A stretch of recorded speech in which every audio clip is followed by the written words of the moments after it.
with Trump passing the big, beautiful bill back in July of 2025, cutting over $1 trillion in healthcare for the American people, how do you plan to subsidize or allow Michiganders to still have healthcare? Let's just review.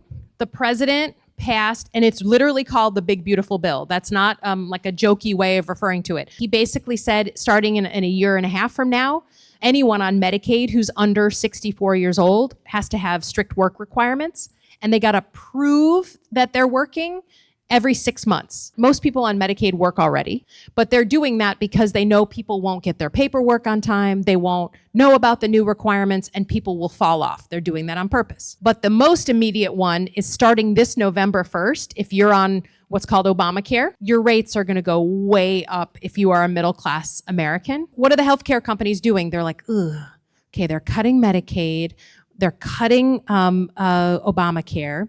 Who can pay for all this? They're just going to everyone who has health insurance from their employer, like some of your parents, and saying, we're just going to jack up your prices. So every Michigander is getting a letter this fall, right, starting really in October, saying, we regret to inform you that you have private insurance through Ford or through GM, but you're now going to be raising it by $5,000 or $8,000. So what do you do in politics when you're not in charge of the House, you're not in charge of the Senate? There's two things that you can do. Number one, at the end of this month, the Republicans need my vote on keeping the government open. Government runs out of money.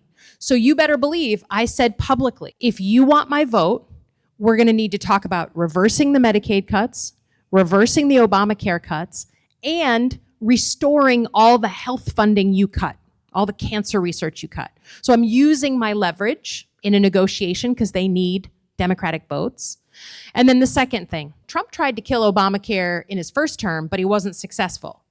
Well, how did we do that? The people organized and said, no, you're not taking away our health care. And so he gave up on it because he's a populist, right? He's like, if it's not popular in Michigan, which is a swing state, he doesn't want to touch it. So we have to raise the education level and start talking about it and writing op-eds and having press conferences and having rallies to talk about how this man is raising the price of your health care. And he told you he was going to lower prices.